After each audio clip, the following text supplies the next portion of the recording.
Come in. Program complete. Enter when ready.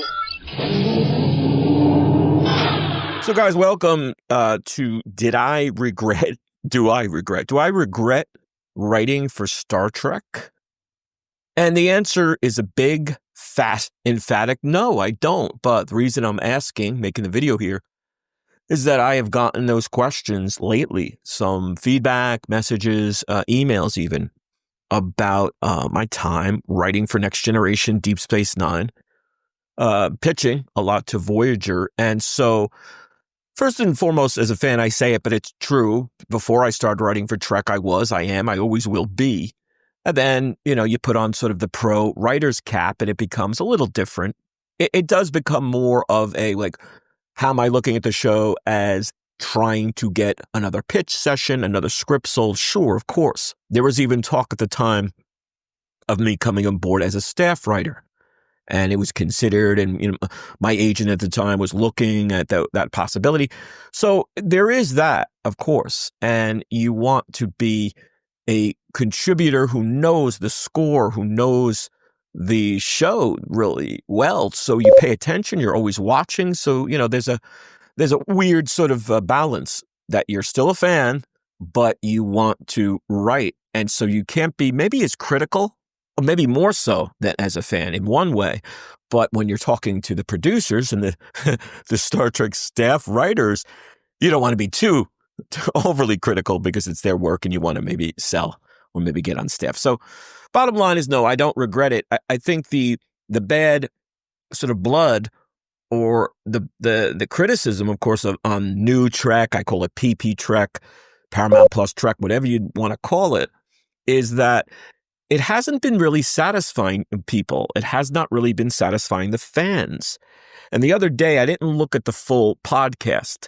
I believe it's called, is it Decon Chamber or the Shuttle Pod? There's a podcast, pretty big one, that had Rick Berman and Brannon Braga on.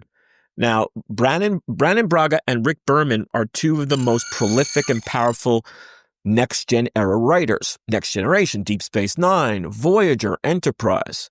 They're responsible, both Rick and Brannon, for so much of what you see on the TNG era.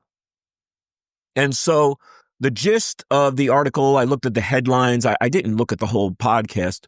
There was an article.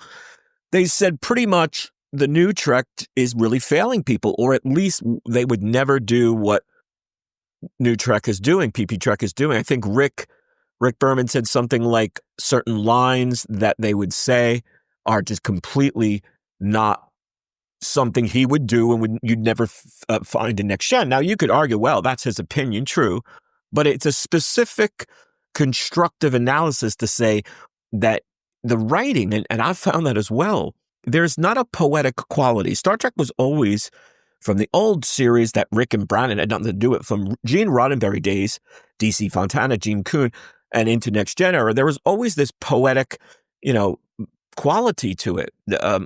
Dare I even say Shakespearean or stage-like. And as you know, Picard loves his Shakespeare. Even back in the original series, they would quote Shakespeare, and not necessarily. That doesn't mean every time you quote Shakespeare or involve it, it's going to make something good, of course. But what you're doing is you're trying to be more classic. And I think that's what Rick was trying to say as well in the podcast.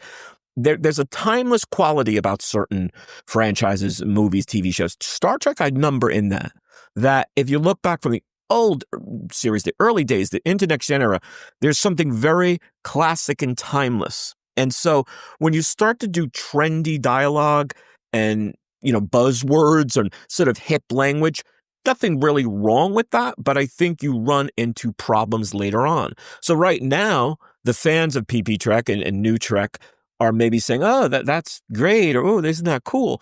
Another 5 or 10 years down the line, it's going to be kind of stupid. It's going to look like, huh?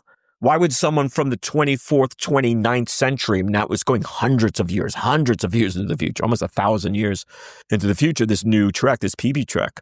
So you're having characters say things that they would most likely would never say. I remember back in the day, we used to say word a lot. Word. You never hear that anymore. That I hear anyway. Maybe you guys still say, I don't know, word. word up. And nobody says that anymore, pretty much. So, there's a risk and a tendency to be too trendy, and you risk, maybe right now, but you risk that timeless quality and dated quality being, imposed and put onto your stuff. And people say, well, is that a bad thing? I don't know. If you want something more classic to live on, I think you have to avoid it. You have to be much more classic language. So what do you think? Do I regret it? No, I don't. Not at all. Like Rick, like Brannon Braga, like there's several other writers and I think actors today that are criticizing the new Trek, and they got a lot to say, and I have to agree, but I don't regret it at all. I'm very proud of my connection to Star Trek, and I'm still proud of all the work we did back in the day. So what do you think? Give us your thoughts. Give us your feedback. Hope you're enjoying. Hope you're subscribing. See you soon.